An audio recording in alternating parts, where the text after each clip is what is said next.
Primeiro, ministro, eu devo dizer que eu me senti torturado aqui. Não pelo tempo, mas pela exposição. E haja BR, e haja grão, e haja escoamento, e haja produção. E Amazonas bolufas. Não se falou no Amazonas, no final, para mostrar uma BR lameada com caminhões atolados. Eu nem vou expor sobre a BR-319, que eu sei que a dificuldade, desafio do senhor é prover o país de infraestrutura. Eu sei das dificuldades que enfrenta na questão ambiental. Enquanto os presidentes da República não mandarem na política ambiental, isso serve para o Bolsonaro também, como serve para o Lula, para Dilma, para o Temer, eles não mandam na questão ambiental. Quem manda é o aparelhamento externo, da porteira para fora. O senhor falou aí. Quem manda na política ambiental é da porteira para fora. Os preceitos fundamentais da Constituição não estão sendo obedecidos. Eu fui ao Supremo Tribunal Federal requerer isso, porque a região da Amazônia, o Amazonas, não tem direito a desenvolvimento, a escoamento, a saúde, a educação, posto que não tem uma estrada que o ligue ao Brasil. Nós somos ligados a Roraima, que é Brasil, sofrem conosco. E vou para a Venezuela, eu vou para o Caribe. Eu posso passear no Caribe, porque não nos interessa em termos de transações econômicas, mas não posso passear, como disse a ministra, no resto do Brasil. Eu estou falando de saúde, de educação, de transporte, mas, acima de tudo, o direito de ir e vir. O direito de ir e vir. Senador Plínio Valério. Primeiro, o Amazonas, eu queria, se puder projetar ali, Amazonas, o que foi feito antes e agora, para tranquilizar o senador Plínio. Já está lá? Olá, senador. Ali tá as rodovias, ali está a qualidade das rodovias do estado do senhor. De 2006 até 2023, eu quero incluir o meu primeiro ano, porque o estado do senhor não tinha nem contrato para manutenção de rodovia. Nem contrato tinha. Além disso, caíram as pontes lá no estado do senhor e aí ficaram caídas. Não foram reconstruídas no governo passado. Nós estamos reconstruindo. O senhor sabe bem as pontes que caíram lá. Olha o que aconteceu com a qualidade da sua rodovia de Temer, foi presidente da República até do meu partido. Ele assumiu 16, 17, mas entregou com 60% de rodovias no Amazonas consideradas boas. Agora, olha o que fez o governo Bolsonaro. Caiu de 61 para 28 a qualidade da malha rodoviária no seu estado. E o ruim e péssimo subiu de 22 para 50. Ou seja, as rodovias estavam intrafegáveis, sem investimento. Em 23, sequer eu consegui reverter, para ser bem sincero, senador, porque não tinha contrato. Nós precisamos contratar as obras. Em 24, nós começamos a melhorar bastante. Então, como eu disse, obra é investimento.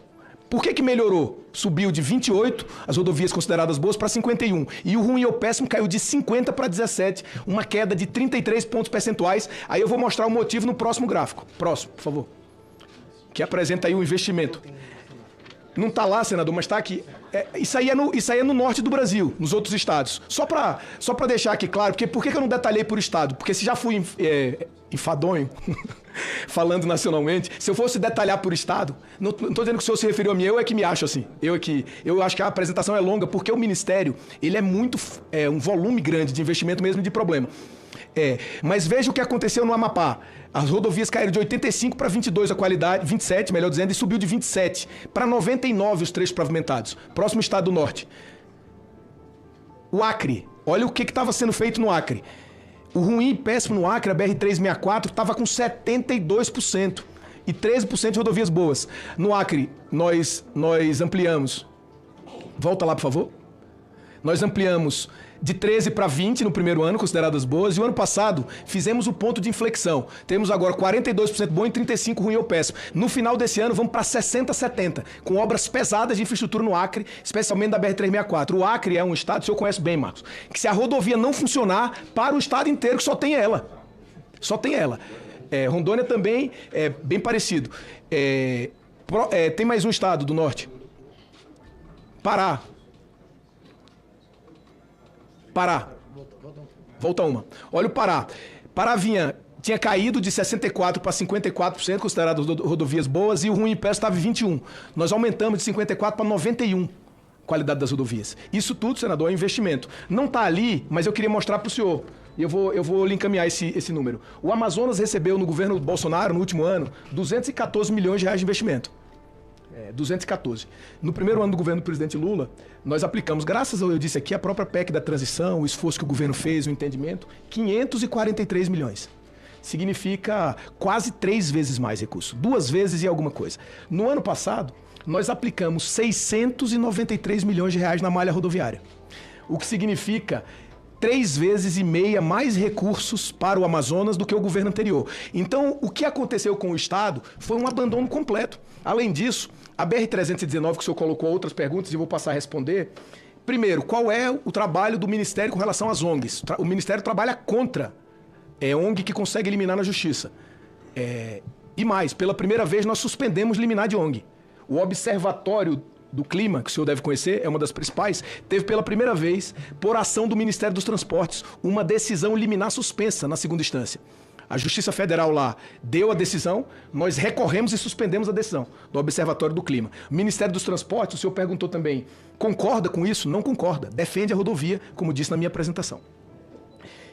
Terceiro, como o Ministério dos Transportes julga necessário uma rodovia? Julga pelo critério de inclusão no Sistema Nacional Rodoviário.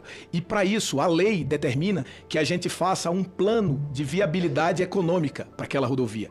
E a 319 já tem, é considerado viável. E eu queria dizer mais ao senhor, eu defendo ela veementemente por onde caminho, dizendo o seguinte, não há nenhuma cidade do mundo, como Manaus, que tenha mais de 2 milhões de habitantes no planeta inteiro, 2 milhões de habitantes sem acesso por asfalto. Manaus é a única cidade do mundo que tem mais de 2 milhões de habitantes e não tem acesso por asfalto. Só tem acesso por rios. Obviamente lá é uma condição especial que todo mundo conhece. Só que agora, pelas mudanças climáticas, o senhor mesmo colocou na sua fala, os rios estão secando. As hidrovias nem estão na minha pasta, estão na pasta de portos e aeroportos.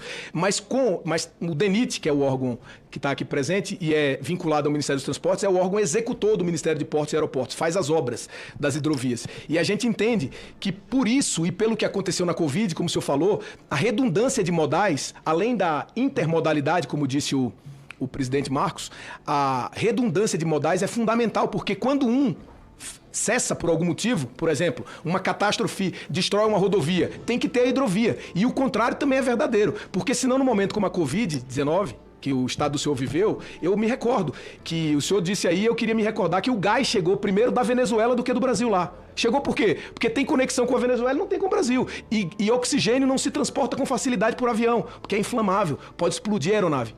Então, em momentos como esse, a gente observa a importância. E eu sou um grande defensor. Eu, o senhor, o senador Eduardo Braga e o senador Omar Aziz, que teve há pouco aqui. E o presidente da República entende que a gente deve fazer. Vale dizer também, senador, que o bloco C, o senhor conhece, onde nós começamos as obras agora, e eu estarei agora no final das chuvas no Amazonas para observar o andamento da mobilização inicial, nós vamos pavimentar 50 quilômetros. O senhor conhece bem, tem quase 15 anos, são 50 quilômetros de um trecho de 400 que precisam ser pavimentados. Mas, é pouco. Mas, duas coisas. Fazem 15 anos que não cai asfalto novo na 319.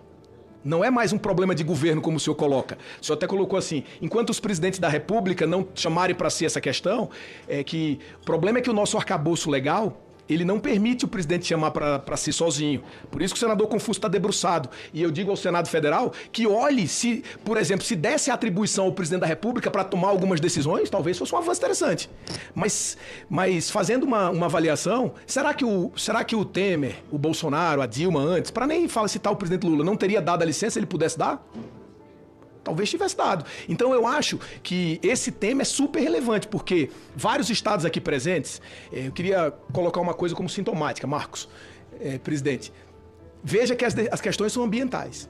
A gente não tem mais questão de se o investimento está menor ou maior que o governo passado. Essa página acabou, não tem esse debate mais. A apresentação deixa isso claro, tanto do ponto de vista do recurso público, quanto do ponto de vista do privado. Então, assim, o senador Jaime, o senador Plínio, o Mato Grosso, praticamente todos debatem a questão ambiental. Por isso, senador, é que essa semana eu olhei a pauta do Senado Federal e há um projeto com chance, né, de ir à pauta. Exatamente esse. Que é um tema, o senhor relator, é um tema super relevante. Então, senador Plínio, vai melhorar mais o Amazonas. Vai melhorar mais. Nós vamos concluir as pontes que caíram, que estão em obra, né? Recentemente o DENIT fez até uma visita por lá. Nós vamos começar o Bloco C e se nós tivermos a licença da 319, será um marco histórico para o Estado.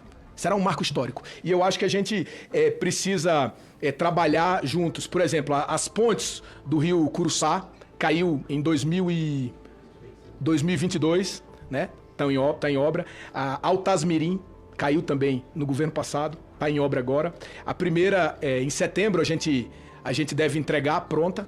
E a segunda a gente deve entregar até o final do ano. Será um grande avanço na sequência da melhoria da malha existente. Porque o senhor observa, e o que eu falei é verdade, queria reiterar, assim, o investimento eleva a produção. O investimento multimodal eleva. E nós, mais do que triplicamos o investimento lá, já começa a melhorar a malha, e aquilo que tinha involuído, piorado, voltou a melhorar bastante. Essas do Observatório do Clima eu vou mandar para o senhor. Nós caçamos 3 liminares. Foi a primeira vez que isso aconteceu. Porque outra coisa que o senhor colocou aí, que tem ONGs e tal, e além disso tem outras pessoas, terceiros, mais fortes ainda do que ONGs, que usam ONGs para escamotear a sua participação na tentativa de não garantir o licenciamento. Então, assim, nós estamos no mesmo barco. Eu tenho defendido muito ao presidente Lula isso. O presidente também, ele esteve lá no Amazonas e defendeu. Eu digo, senador Plínio, me permita colocar aqui, senador Rogério e senador Marcos Rogério também, uma coisa que é assim, ó, o governo federal ele pode fazer muitas coisas no norte do Brasil. Pode fazer muitas coisas. Pode fazer universidades, pode induzir desenvolvimento industrial, pode elevar a produtividade das pessoas, pode ajudar a melhorar a segurança, ele pode fortalecer os estudos da Embrapa na agricultura, ele pode aumentar o plano safra, ele pode fazer um montão de coisa. Mas, do ponto de vista da percepção da sociedade, tem 3 obras. 3. Que se não fizer, mesmo fazendo muitas outras coisas, isso dificulta muito. 319.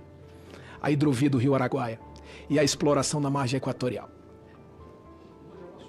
A da margem equatorial ontem, no dia de ontem, está nos jornais de hoje de manhã, eu li, agora foi aprovado os estudos. Outro dia, vou finalizar agora, Marcos, porque esse debate é super relevante. Outro dia eu fui convidado a dar uma entrevista no UOL e o jornalista Josias me perguntou assim: ô Renan, mas você acha que deve explorar o óleo na margem equatorial? Aí eu falei para ele assim: Josias, quanto óleo tem lá? Aí ele disse assim: não sei. Aí eu respondi assim: então deixa eu lhe dizer o que eu penso. A gente tem que saber quanto óleo tem e autorizar os estudos. Está autorizando a exploração ainda, está autorizando os estudos. Quando o estudo estiver pronto, aí vão ter 2 cenários. Se tiver pouco óleo, deixa lá. Se tiver muito, esse país não pode abrir mão de explorar. É simples desse jeitinho assim. Marcos, 30 segundos, irmão. Quando a gente fala da BR-319, tem uma licença prévia, que ela foi estabelecida. Eu fui no Supremo Tribunal... Foi a licença prévia que foi cassada por uma liminar do Observatório do Clima e que eu restabeleci. E que não está sendo respeitada, porque não está adiante. Foi aí que eu fui ao Supremo e o ministro Fux nos disse o quê? Que não cabe porque tem instâncias inferiores. Instâncias inferiores chama-se FUNAI e IBAMA. Quando eu falo do governo federal, eu até elogio. Quando eu chamo de companheiro que o presidente Lula quer, eu elogio. Mas quem manda no IBAMA, quem manda na FLAG, deveria ser o presidente. Aí que entra o governo federal. Não, mas é o presidente que manda, mas é que a decisão do IBAMA, senador, não é política. Ela é técnica.